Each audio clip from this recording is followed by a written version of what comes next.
Halo, salam sejahtera bagi kita semua, yang menonton video ini. Semoga sedang baik-baik saja, sedang sehat walafiat. Pertama-tama saya ingin minta maaf karena ketidakhadiran saya tidak bisa hadir di lokasi saat ini, namun saya akan mencoba dengan seluruh kemampuan saya dan usaha saya untuk menyampaikan materi ini melalui sosialisasi video. Oke, selanjutnya saya ingin memperkenalkan diri saya. Nama saya Cinta Syanandini Sang Pradipta, saya bisa dipanggil Cinta, saya mahasiswi KKN UGM tahun 2021 JT104. Hari ini saya ingin menyampaikan materi tentang menjadi perempuan-perempuan pembangun desa.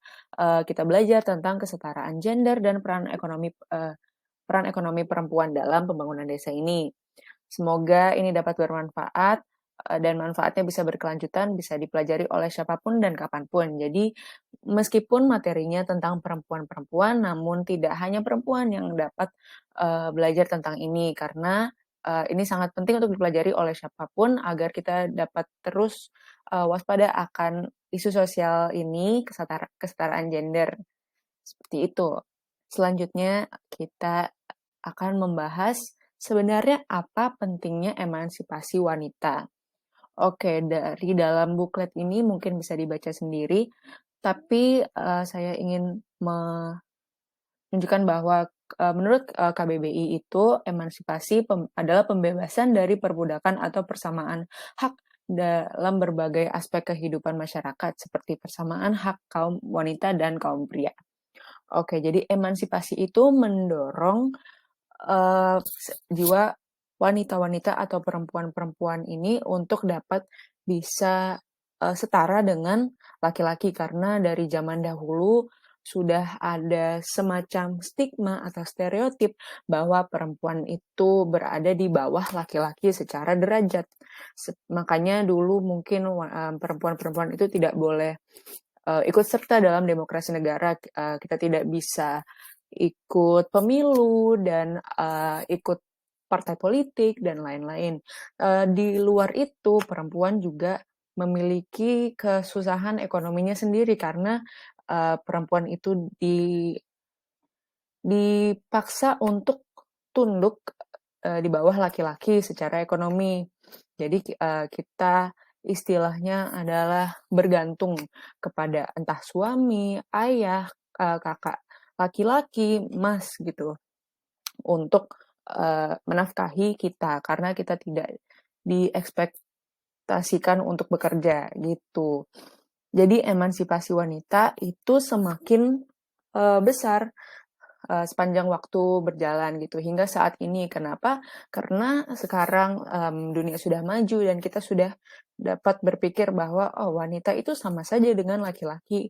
Kita dapat mencari nafkah sendiri, kita dapat menjunjung ilmu setinggi mungkin, kita dapat bekerja, dapat bahkan memulai keluarga sendiri, tidak perlu bergantung dengan, keputusan laki-laki, seperti itu. Jadi itu adalah inti emansipasi, wanita. Jadi zaman sekarang itu sudah saatnya paham akan, adanya emansipasi modern. Tanpa juga merendahkan laki-laki, kita dapat, meninggikan, eee, kecerdasan kita, kemampuan kita untuk berpikir dan berinteraksi sama halnya dengan laki-laki, seperti itu. Selanjutnya ini adalah menurut Kementerian Pemberdayaan Perempuan dan Perlindungan Anak Republik Indonesia. Jadi, ini adalah penjelasan mereka tentang emansipasi, dan kesetaraan gender, dan pentingnya apa untuk dibahas di Indonesia ini. Eee, jadi kesetaraan gender itu kan suatu keadaan setara di mana antara pria dan wanita dalam hukum Indonesia dan kondisi kualitas hidup itu sama. Gender adalah pembedaan peran, atribut, sifat, sikap, dan perilaku yang tumbuh dan berkembang dalam masyarakat. Dan peran gender itu terbagi menjadi peran produktif, reproduksi, peran sosial, kemasyarakatan. Gitu. Jadi memang pada dasarnya mungkin secara biologis dan kognitif itu perempuan dan laki-laki memang berbeda. Namun di bawah hukum, secara kemanusiaan, secara mungkin perasaan, emosional itu kita sama. Jadi untuk membedakan perempuan dan laki-laki itu cukup secara biologis saja, secara anatomi, secara, sifat mungkin, tapi pada dasarnya kita semua manusia, seperti itu. Makanya penting untuk kita, terus belajar tentang ini, karena kita tidak ingin, membawa stigma negatif terhadap perempuan itu, bagi anak-anak kita, bagi cucu, bagi, generasi ke depannya, seperti itu. Selanjutnya adalah konsep feminisme. Mungkin ini terlihat seperti, ah, antara mungkin stigma yang kurang baik didengar ya, feminisme atau terlalu rumit bahkan, ideologi feminisme ini mungkin sering digunakan secara konotasi negatif apalagi di Indonesia. Karena feminisme itu kadang penganutnya suka yang lumayan, berkoar-koar gitu. Jadi banyak penganut feminisme yang terlalu ekstrim, sehingga mereka membuat feminisme ini seperti menjatuhkan laki-laki dan perempuan itu harus hidup sendiri tanpa, eee, panutan laki-laki dan sebagainya. Tapi sebenarnya itu bukan inti dari feminisme. Apa itu feminisme sebenarnya? Pengakuan bahwa ada ketidakseimbangan kekuasaan antara perempuan dan laki-laki, di mana perempuan itu dengan sengaja ditempatkan dalam peran yang lebih rendah dan derajat yang lebih rendah daripada laki-laki. Tapi inti dari gerakan feminisme ini sendiri itu bukan untuk menjatuhkan laki-laki agar sama dengan perempuan, namun perempuan ini, kita angkat agar, setara dengan laki-laki dan tanpa ada diskriminasi lebih lanjut, seperti itu. Jadi kita istilahnya memerdekakan diri sendiri, kita bisa bebas melakukan apapun yang kita mau tanpa dibebankan oleh, stigma sosial mengenai perempuan yang tidak boleh hidup sendiri tanpa laki-laki, seperti itu. Jadi saya sebagai perempuan sendiri juga lumayan, mmm, paham gitu karena kita kan, karena kita secara strata sosial dan kayak stigma sosial itu kita sering dianggap lebih rendah, eee, struggle atau perjuangan kita dalam kehidupan sehari-hari pun beda dengan laki-laki. Misalnya, sesimpel perempuan pasti suka takut sendiri kalau misal, mmm, sedang pergi berkeliaran sendiri, itu pasti ada rasa tidak aman, tidak nyaman, dan takut. Takut terhadap eksistensi laki-laki yang ada di sekitar perempuan gitu. Kayak misal saya itu tidak berani untuk misal jalan-jalan malam sendiri karena tidak aman. Tapi kalau kita bandingkan dengan laki-laki, mereka tidak merasa, perjuangan itu, mereka tidak merasa ada beban kalau misal mereka pergi-pergi sendiri, mereka merasa aman dan nyaman. Nah, kalau perempuan itu kita terus kayak mendapat, pikiran bahwa nanti akan ada sesuatu, eee, yang tidak baik terjadi ke kita gitu. Misal nanti ada kejahatan atau, pelecehan atau banyak sekali kemungkinan yang dapat terjadi terhadap perempuan-perempuan, yang tidak terjadi kepada laki-laki karena yang melakukan itu terhadap perempuan adalah laki-laki itu sendiri. Namun tidak semua laki-laki itu seperti itu, tapi kebanyakan adalah laki-laki yang sangat meninggikan, konsep patriarki, yaitu laki-laki adalah lebih tinggi daripada perempuan secara derajat, seperti itu. Jadi gerakan feminisme di Indonesia maupun di seluruh dunia itu agar kita dapat terus mengangkat pentingnya kebebasan, kesetaraan, kemerdekaan diri perempuan-perempuan untuk bebas melangkah dan mengatur jalan kehidupannya sendiri, sama halnya dengan laki-laki. Jadi tidak lebih bagus juga daripada laki-laki dan tidak lebih buruk. Sama. Peran gender sendiri itu mempunyai kepentingan dalam menentukan, keadaan sistem ekonomi kita, walaupun sebenarnya tidak kelihatan. Jadi misalnya di kota-kota besar, itu, biasanya gaji dan pangkat perempuan dalam pekerjaan itu sulit sekali untuk di atas laki-laki. Jadi misal kita bisa lihat perusahaan-perusahaan atau kantor-kantor gitu kan biasanya, eee, bosnya atau orang-orang yang ternama, yang orang-orang kaya itu biasanya laki-laki. Dan itu sebenarnya diikut sertakan dengan stigma bahwa perempuan itu, harus tunduk dalam pengaturan laki-laki gitu. Jadi memang ada sekarang sudah banyak juga perempuan-perempuan yang sudah berhasil sukses, kaya dan menjadi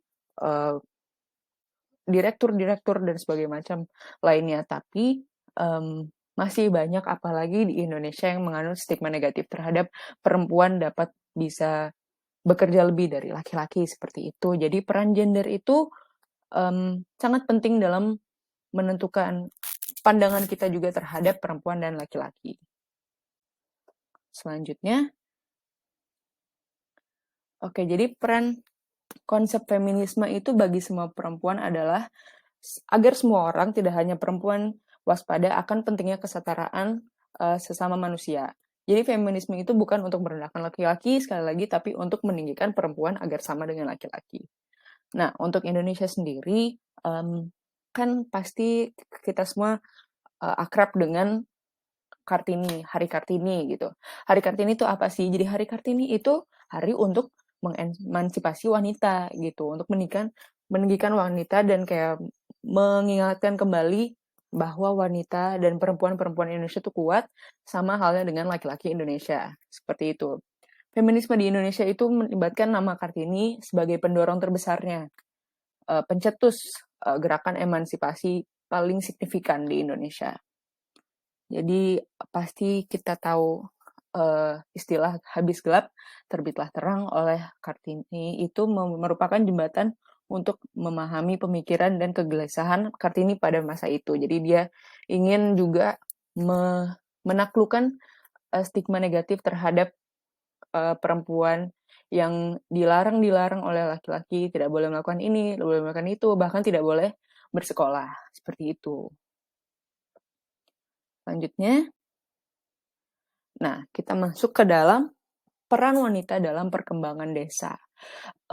Saya ambil dari berbagai macam studi, literatur, dan jurnal akademis terhadap sebenarnya apa sih dan apakah ada peran wanita yang penting dalam perkembangan desa? Jawabannya adalah ada, banyak sekali walaupun memang tidak terlihat semudah itu dalam kasat mata seperti itu. Jadi kontribusi perempuan itu tidak hanya dalam keluarga atau komunitas kecil, namun dalam desa pun itu atau komunitas-komunitas lain itu sangat amat penting. Jadi kontribusi perempuan itu dapat dikatakan sebagai penopang bagi rumah tangga untuk memenuhi kebutuhan dasar sehari-hari. Nah, memang beberapa hasil penelitian itu malah menunjukkan peran wanita dalam berbagai industri dari beberapa daerah, dari beberapa desa itu cukup besar. Jadi dengan pengelolaan usaha dan mengelola struktur dari komunitas atau desa itu tuh juga sangat amat penting. Tapi peran perempuan dan seluruh kesertaannya dalam bidang pembangunan desa itu perlu dilihat sebagai tindakan dalam rangka mengangkat kualitas dan harkat perempuan itu sendiri. Partisipasi wanita dalam kegiatan ekonomi itu karena pertama adanya perubahan pandangan dan sikap masyarakat terhadap sama pentingnya pendidikan bagi kaum perempuan dan pria, sehingga makin disadarinya perlunya kaum wanita ikut berpartisipasi dalam pembangunan. Nah, sekarang kita bahas apakah pembangunan itu sendiri, apa artinya. Jadi pembangunan itu dalam ini artinya adalah kemajuan untuk desa secara ekonomi, secara sosial, mungkin apapun itu kemajuan dari apapun yang sebelumnya dipermasalahkan, seperti itu. Oke, ini adalah potensi kerajinan yang dapat meningkatkan perekonomian desa.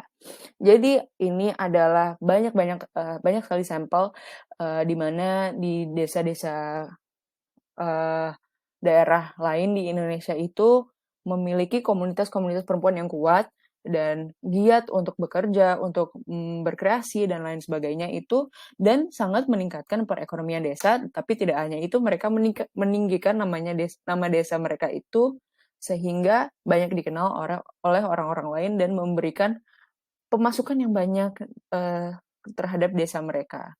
Jadi ada banyak sekali pilihan untuk perempuan-perempuan desa untuk meningkatkan perekonomian serta mengelola usaha sendiri serta meningkatkan perekonomian keluarganya sendiri itu eee, dalam kerajinan tangan, kesenian, dan semuanya yang dapat menunjukkan keterampilan wanita-wanita.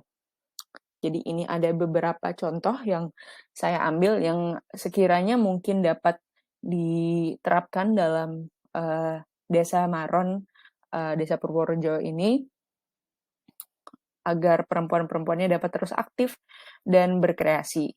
Pertama itu ada contoh kerajinan rajutan dan tenun oleh perempuan Desa Gamplang. Jadi di Desa Gamplang ini di Sleman, Yogyakarta juga desanya. Jadi awalnya perempuan-perempuan dalam desa ini tuh hanya bercocok tanam, hanya mencuci, membersihkan, bagian-bagian desa seperti itu. Tapi, dari tahun ke tahun perempuan-perempuan itu mereka belajar merajut, menenun, dan, membuatnya menjadi berbagai macam produk seperti itu. Terus satu persatu belajar seni hingga membuat komunitas besar sendiri dan menghasilkan kain-kain indah yang nantinya dipasarkan di kota Yogyakarta. Jadi bahan-bahan yang digunakan itu, juga sangat kreatif, jadi tidak susah untuk, meneruskannya ke depannya gitu. Jadi mereka merajut dengan memanfaatkan lidi kelapa, mending, eceng gondok, dan akar wangi untuk dijadikan bahan tenunan mereka. Nah, ini adalah fotonya, contohnya, tas-tas yang mereka buat. Dan ini lumayan, populer juga dalam kalangan, perajutan. Jadi orang-orang bisa tahu, oh ini dibuat oleh perempuan-perempuan Desa Gamplang, seperti itu. Selanjutnya ada anyaman perempuan Desa Tepal. Desa Tepal ini berada di Sumbawa. Nah, eee, anyaman ini merupakan salah satu kerajinan yang lumayan banyak gitu di desa-desa Indonesia, bahkan di Desa Maron juga. Nanti saya akan bahas. Jadi ini menggunakan sekedar daun pandan, perempuan-perempuan ini sangat amat aktif setiap harinya untuk menganyam, tikar, dan hiasan dinding, bahkan, produk-produk, perumahan yang dapat dijual nantinya. Tapi tidak hanya dijual, hasil-hasil anyaman ini pun ditaruh di, rumah-rumah di desa mereka ini. Jadi motifnya banyak dan warnanya banyak dan menarik perhatian orang-orang lain yang membeli, seperti itu. Selanjutnya, nomor 3 ada gerabah. Nah, kerajinan gerabah di Desa Banyumulek, NTB, Nusa Tenggara Barat. Jadi, kalau di desa ini, perempuan-perempuannya yang, justru jauh lebih terampil untuk membuat, barang-barang seperti ini dan menjadi sumber ekonomi terbesarnya dalam desanya, seperti itu. Jadi, untuk ilmu pembuatan gerabah ini memang sudah turun-temurun dari, desa itu, dari perempuan-perempuan nenek moyangnya, seperti itu. Lalu keterampilan ini berbuah menjadi berbagai macam benda kebutuhan rumah tangga seperti tempat minum, vas bunga, gentong, periuk, dan lain-lain. Bahan utamanya merupakan tanah liat, maka desa ini sangat amat giat untuk me mem mengekstrak bahan bahan dasar ini untuk terus memperluas bisnis gerabah yang dipimpin oleh perempuan-perempuan desa. Terakhir ada bunga-bunga daur ulang sampah oleh perempuan Desa Praimeke. Praimeke ini ada di Lombok Tengah. Jadi ini sangat amat unik dan dan lebih mudah untuk mencari bahan dasarnya karena ini adalah, terbuat dari sampah gitu, sampah yang sudah di dibuang oleh, orang-orang desanya, mereka ambil, mereka kumpulkan, dibersihkan, diolah menjadi, berbagai macam hiasan seperti itu. Dan sampah-sampah ini benar-benar beragam, mereka mereka mengambil dari dari sampah gelas, minuman kemasan, botol, pipet, kardus, kaca, pecahan keramik, seng bekas, kabel bekas, dan lain sebagainya, gitu. Dan peluang usaha ini oleh perempuan-perempuan desa Praimeke tidak hanya menjunjung perekonomian desanya, namun juga sangat membantu untuk menjaga dan melestarikan kebersihan gitu. Jadi didaur ulang terus hingga sampah-sampah ini tidak menumpuk dan tidak bau seperti itu. Lalu kita masuk ke bagaimana peran perempuan dalam memasarkan kerajinan. Pertama, saya ingin membahas dulu um, dari contoh-contoh sebelumnya yang saya berikan, kita bisa ambil bahwa sebenarnya kreativitas itu sangat amat diperlukan untuk me memulai kerajinan-kerajinan atau potensi ekonomi yang mau dibuat gitu. Jadi seperti kita lihat tadi, bahan dasarnya memang berbagai macam, tapi sebenarnya tidak perlu untuk mencari satu bahan dasar yang khusus dari desa tersebut. Jadi misal desa Praimeke itu mereka mengambil sampah-sampah sekitar dan membuat ide yang cemerlang gitu kayak, oh, daripada sampah-sampah ini hanya mengotori, jadi bikin bau gitu di desanya, mending kita olah dan bisa kita jual gitu. Dan perempuan-perempuan ini terus tiap harinya sibuk dan telaten gitu membuat sampah ini menjadi hiasan-hiasan yang sangat bagus gitu. Lalu kita aplikasikan kepada perempuan-perempuan desa Maron. Jadi bagi perempuan-perempuan desa Maron perlu adanya riset dalam sumber-sumber daya alam yang dapat digunakan kan untuk menjadi bahan dasar. Tapi sebenarnya itu sekali lagi bisa dari apapun itu. Jadi untuk contoh yang sudah ada, ini adalah foto-foto yang diambil oleh teman saya yang berada di lokasi mengenai anyaman yang memang sudah dibuat dalam desa ini kan. Sudah ada dan sudah terlihat gitu keterampilannya. Jadi kita bisa lihat ini anyaman dari bambu dan membuat besek. Tapi selain buat besek, anyaman itu sebenarnya uh, bahan batang bambunya ini bisa dapat dibuat menjadi produk tas, topi, keranjang, caping, tikar, figura, dan masih banyak lagi. Mungkin hasil anyaman dari perempuan-perempuan desa dapat diasah terus secara kreativitas agar memiliki ciri khas tersendirinya. Apalagi saat dijual di pasar-pasar agar Desa Maron memiliki merek dagang sendiri gitu. Jadi mungkin untuk ide-ide lain kita bisa menganyam mungkin hiasan-hiasan lain yang cocok jadi ciri khas Desa Maron gitu yang dapat nanti dijual di kota-kota, di kota Yogyakarta seperti itu. Jadi kuncinya adalah kreativitas dari perempuan-perempuan itu sendiri. Seperti itu. Jadi tidak hanya fokus ke dalam satu aspek, oh kita bisa buat besek saja dengan ini. Justru kita harus lebih menjalar. Seperti itu. Oke, jadi menjalankan macam-macam produk kerajinan. Jika dikembangkan dan dikelola dengan baik, sebenarnya kerajinan seperti anyaman pun atau besek pun dan seluruh bagai macam produk dari anyaman itu dapat menjadi unggulan daerah apabila dikelola dengan baik dan dengan serius.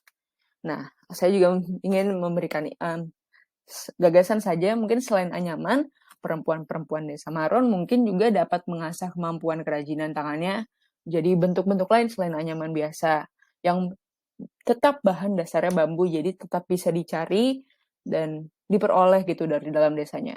Jadi selain menganyam, kemampuan kerajinan dari bambu itu bisa menghasilkan rak, meja, kursi dan berbagai macam barang lainnya yang dapat nanti dijual. Seperti itu, ada puluhan jenis barang yang dapat dibuat menggunakan bahan dasar bambu. Dan sebenarnya sudah bisa diakses mungkin cara-cara pembuatannya menggunakan internet. Apabila mungkin ibu-ibu ingin bertanya lebih lanjut kepada saya, mungkin minta dicarikan cara-cara pembuatannya, nanti saya carikan dalam bentuk video ataupun mungkin website atau foto-foto seperti itu. Bisa langsung minta kontak saya saja seperti itu. Mungkin untuk penutupan, saya ingin kembalikan lagi kepada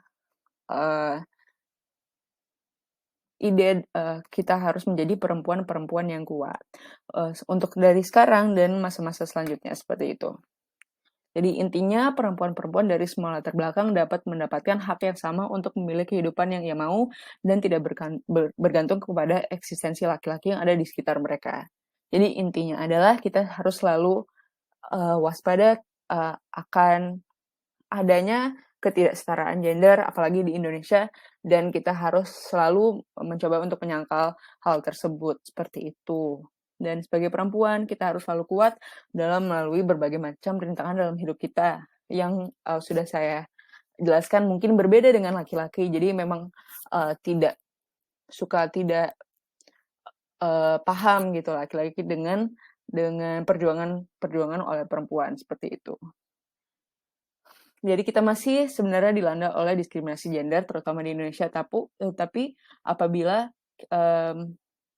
kita menyatukan pikiran dan ambisi, kita dapat menentukan stigma-stigma negatif terhadap kemandirian dan kebebasan perempuan terlepas dari laki-laki, seperti itu. Iya, itu saja dari saya. Semoga bisa bermanfaat karena saya sendiri juga sangat amat gemar gitu dengan materi ini, terutama mengemansipasi sesama perempuan, seperti itu. Tapi sekali lagi materi ini tidak hanya untuk perempuan, harus juga sebenarnya ditonton oleh semua orang karena emang permasalahan ini melibatkan seluruh masyarakat gitu dan kita bisa menyangkalnya dengan bersama-sama, seperti itu. Terima kasih sekali lagi, apabila ada salah ucap, saya minta maaf dan apabila ada pertanyaan lebih lanjut, boleh langsung dihubungi. Terima kasih.